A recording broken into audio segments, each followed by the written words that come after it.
Bienvenidos sean todos. El tema de hoy es estructura y función de las biomoléculas. Yo soy el profe Santana. Comenzamos. Bueno, para empezar, biomoléculas y elementos suelen agruparse constituyendo los llamados compuestos orgánicos y van a recibir este nombre debido a que son los organismos vivos quienes los sintetizan y quienes los utilizan. Otro nombre genérico que se le va a dar a estas estructuras como referencia pueden ser el de biomoléculas. Y también nos comentan que las biomoléculas se distinguen porque van a presentar básicamente un esqueleto tridimensional lineal o ramificado o en dado caso también cíclico de carbono. Es decir, que su estructura base, su estructura fundamental va a ser hecha a partir de átomos de carbono. Y nos comentan que el átomo de carbono puede unirse consigo mismo o con los demás elementos, constituyendo largas cadenas que pueden llegar a ser estructuras considerablemente complejas. Además, las cadenas de carbono son unas estructuras que también se pueden enlazar con otros tipos de estructuras químicas a las que se les conoce como grupos funcionales, que van a ser capaces de otorgarles ciertas propiedades específicas a esta estructura, lo cual va a ir elevando la complejidad y las virtudes en función que puedan tener en nuestro cuerpo. Ahora bien, los principales grupos funcionales que podemos encontrar pues van a ser el grupo funcional del alcohol, los cetonas, el aldehído o un carboxiloácido, el éster, el amina o el éster fosfórico. Y nos dice que cabe destacar que las biomoléculas de los seres vivos se van a armar mediante la unión de elementos químicos como el carbono, el hidrógeno, el oxígeno y el nitrógeno. Y anteriormente les comentaba que estos elementos pues, son considerados como las bases de todas las estructuras orgánicas superiores que podemos encontrar en el planeta Tierra. Por eso decíamos que nunca se nos debería de olvidar el chon, porque básicamente es de lo que está constituida toda la materia. Y además, pues obviamente se les tienen que agregar sus grupos funcionales para, como les comentaba, ir aumentando la complejidad o ampliar el espectro de función de estos elementos. También las moléculas resultantes de todas estas uniones de las cadenas lineales o cíclicas del carbono y los grupos funcionales que estamos mencionando, pues se va a poder presentar en las macromoléculas como monómeros, dímeros o polímeros. Obviamente tenemos que poner atención en las palabras iniciales de mono, de di y de poli. ¿Sí? Mono es una única molécula. Un dato interesante aquí es que, por ejemplo, los dímeros en los carbohidratos también entran dentro del grupo de los oligosacáridos. Entonces por ahí vamos a ver que conforme voy aumentando el monómero, dímero y polímero, pues significa que se van agregando más unidades de estas macromoléculas. En el caso de los polímeros, pues obviamente estamos hablando de muchos. Lo primero que tenemos son los carbohidratos y nos dice que van a ser moléculas biológicas que obviamente están compuestas por carbono, hidrógeno y oxígeno. Y van a tener una proporción aproximada de un átomo de carbono por cada molécula de agua. De hecho, esta composición es la que le da nombre a los carbohidratos. ¿Sí? Carbono más agua. Carbohidrato. Y la función que van a presentar dentro de nuestro cuerpo los carbohidratos pues va a ser de almacenamiento del combustible celular y sirve como componentes de las estructuras de las células. Los carbohidratos pues van a ser básicamente aquellos que fundamenten toda la base energética de nuestro cuerpo. El carbohidrato más importante que vamos a tener los animales pues va a ser la glucosa. Sí, nuestro cuerpo es el único carbohidrato que puede utilizar y hay que poner aquí en claro que la glucosa o los carbohidratos entran dentro del grupo de los azúcares, que nosotros sería un nombre común que le damos. Pero el azúcar de mesa que nosotros consumimos, pues no es glucosa, ¿sí? Ese azúcar, vale la redundancia, que estamos consumiendo es un disacárido porque está formado por dos moléculas de carbohidratos, que ahorita un poquito más adelante lo vemos, pero sí no debemos de olvidar que el único carbohidrato que el cuerpo puede utilizar es la glucosa. Y independientemente de que tú consumas otros tipos de azúcares, tu cuerpo siempre los va a terminar convirtiendo en glucosa. Y esta glucosa pues se va a poder ir almacenando en nuestro cuerpo, lo que después nos va a ir provocando ese a veces tan molesto aumento de peso cuando consumimos mayor cantidad de carbohidratos de los que estamos utilizando. Porque es bien sabido que mediante los procesos evolutivos que hemos llevado estamos desarrollados o hemos evolucionado para guardar o mantener siempre reservas de todos nuestros nutrientes básicos y por eso tendemos a engordar. La clasificación que vamos a tener decíamos que eran monosacáridos, disacáridos y polisacáridos. Y en el caso de los carbohidratos van a presentar los grupos funcionales aldehídos y los grupos funcionales cetona. Ahora bien, los carbohidratos más importantes biológicamente hablando en nuestro cuerpo, y cabe mencionar que estos tres son monosacáridos porque únicamente tenemos una sola molécula. Es la glucosa, es la fructosa y es la galactosa. ¿Sí? La glucosa decíamos que era la molécula que únicamente nosotros podíamos utilizar como fuente de energía. Y la fructosa obviamente pues creo que su nombre más bien nos indica, se encuentra en la fruta. Y la galactosa es parte fundamental del azúcar de la leche. Ahora, también es importante ver que cuando nosotros estemos leyendo cuestiones de este tipo de biomoléculas y demás, las terminaciones en osa, ¿sí?, nos van a indicar que se tratan de carbohidratos. ¿Sí? Todos los azúcares terminan en osa. Glucosa, fructosa, sacarosa, maltosa, galactosa, lactosa. ¿Sí? Entonces siempre vamos a estar hablando de azúcares o de carbohidratos más bien, porque es el nombre correcto, cuando las terminaciones sean osa. Ahora, por ejemplo, nosotros decíamos que el azúcar de mesa era sacarosa. Y la sacarosa está compuesta de una molécula de glucosa y de una molécula de fructosa. Cuando esto entra a su cuerpo, ¿sí?, el enlace que está formado entre estas dos macromoléculas se separa, se rompe. Y nuestro cuerpo es capaz de dividir la sacarosa en glucosa y fructosa. La glucosa se puede utilizar directamente en el cuerpo para proveernos de energía, pero la fructosa, normalmente se va a mandar al hígado para convertirla en glucosa y ya pueda ser útil para nosotros. Ahora, si nosotros tuviéramos, porque estos son disacáridos, si nosotros tuviéramos un disacárido compuesto por dos moléculas de glucosa, pues eso va a ser una maltosa. ¿Sí? Y la maltosa es un azúcar energéticamente rico, porque estamos diciendo que el cuerpo va a poder directamente, al momento de separar la unión química de estos dos elementos, pues va a obtener directamente dos glucosas, sin necesidad de mandar nada al hígado, ni de introducirla al metabolismo, ni nada por el estilo. La maltosa está presente en manera muy considerable en la cerveza. Y, por ejemplo, si nosotros tenemos la unión química de una glucosa y una galactosa, a esto se le llama lactosa, ¿sí?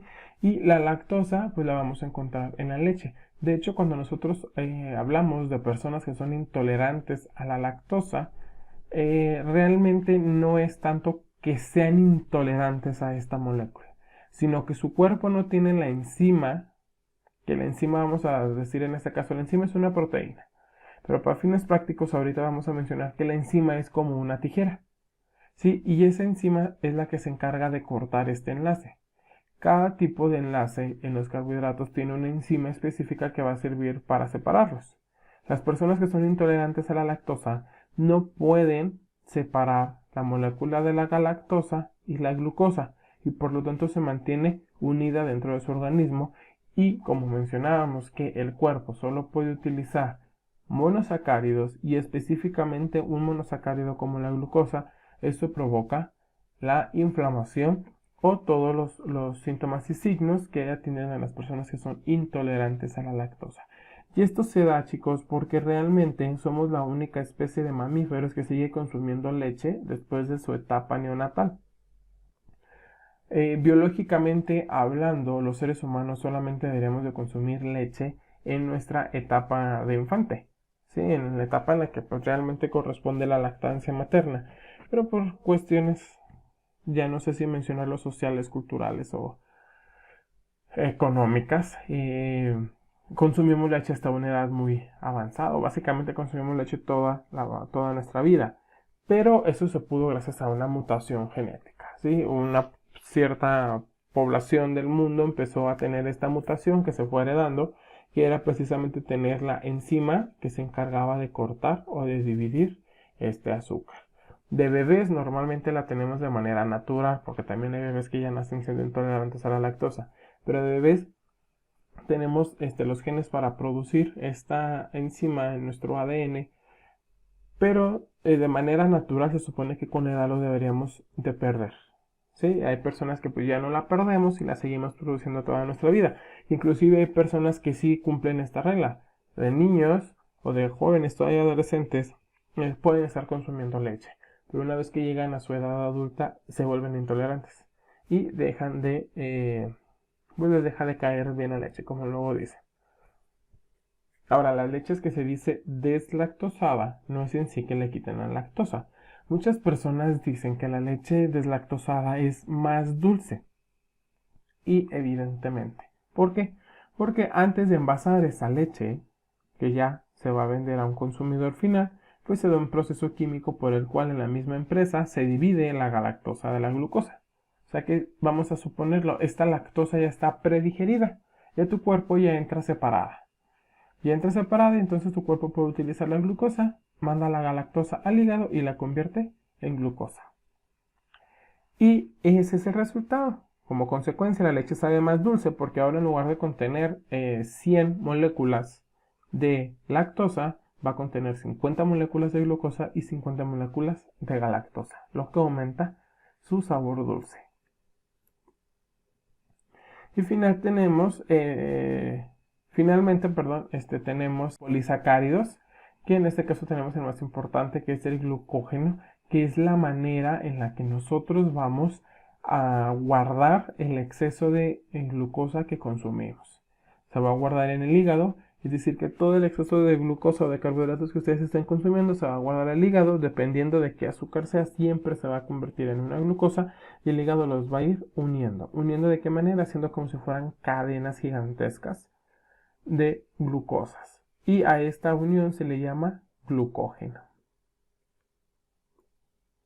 Ahora, los siguientes son los lípidos. Y nos dicen que los lípidos van a ser un conjunto de moléculas orgánicas, obviamente, que van a estar constituidas principalmente por carbono e hidrógeno. Y son hidrófobas, es decir, que no se mezclan con el agua, aunque pueden ser solubles en disolventes orgánicos, como el cloroformo. A ver, normalmente nosotros decimos que hay lípidos y hay grasas. Y aquí tenemos un pequeño error. Las grasas son un tipo de lípidos, ¿sí? ¿Qué grupo funcional presentan los lípidos? Pues van a ser el grupo ácido. ¿Por qué? Porque se van a unir a unas cadenas de carbonos e hidrógenos a las que se les va a llamar ácidos grasos. Y en este caso van a llevar funciones estructurales, reguladoras, energéticas y de transporte. Es decir, tener una ingesta de lípidos y de lípidos de manera controlada y no en exceso, pues puede ayudar a que todo nuestro cuerpo funcione de manera correcta. Ahora, ¿cómo se forman los lípidos? Los lípidos se van a formar con una molécula de glicerina a la cual se le van a agregar, dependiendo del caso, un ácido graso, 2 ácidos grasos o 3 ácidos grasos. ¿Sí?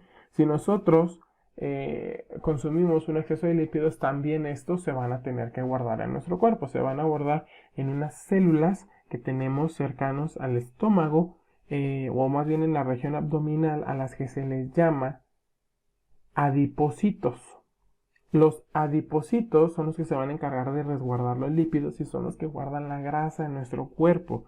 ¿Cómo lo guardamos? Así como guardamos la glucosa en forma de glucógeno, los lípidos se van a guardar en forma de triacilglicéridos, ¿sí? Que normalmente nosotros de forma coloquial le llamamos triglicéridos, ¿sí? Y que si tenemos una cantidad elevada de triglicéridos, pues entonces podemos tener ahí un problema con nuestra dieta que está siendo muy alta en grasas.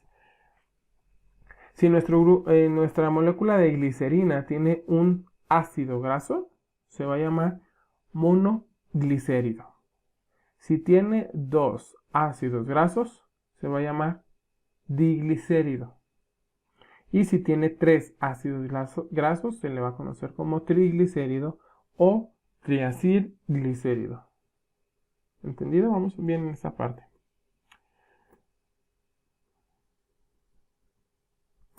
Ahora, comentamos que entre sus distintas y variadas funciones, pues decíamos que era energética, estructural y regulador. Los lípidos como energéticos tenemos a los triacilgliceroles, que son estos que están aquí, que decíamos que era nuestra forma de reserva. En los estructurales tenemos a los fosfolípidos. ¿Por qué? Porque si a nuestro porque si a nuestro lípido, a nuestra molécula, aquí este lípido, y vamos a tomar en cuenta que en este caso vamos a utilizar un diglicérido, o sea que nada más va a tener dos ácidos grasos. Vamos a imaginarnos, este de aquí no está. Entonces nosotros tendríamos un di, ¿sí? Un diglicérido, porque únicamente tenemos dos. Ahora, si nosotros aquí le agregamos un grupo fosfato,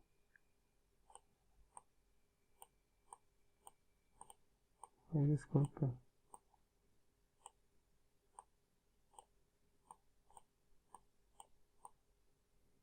Si nosotros a nuestro diglicérido le agregamos un grupo fosfato, nosotros vamos a formar un fosfolípido, ¿sí? Y estos fosfolípidos son los que construyen las membranas de todas y cada una de las células de nuestro cuerpo, ¿sí? Por eso se dice que tiene función estructural. Y ahora, la función reguladora va a corresponder a que con los lípidos existe un grupo de lípido muy conocido que es el colesterol.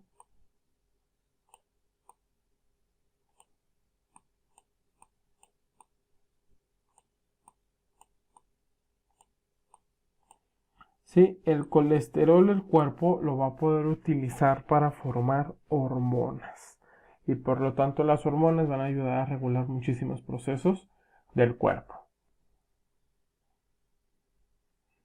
Sí, aquí era lo que comentábamos. Tenemos una bicapa lipídica. Es como si viéramos nosotros la estructura de un globo. Son más o menos así. Obviamente estas dos tiritas que podemos ver aquí van a ser los ácidos grasos y el que está acá es el grupo fosfato, la cabecita. Y también se van a poder clasificar los lípidos en dos grandes grupos, aquellos que se van a considerar saponificables y los que no son saponificables.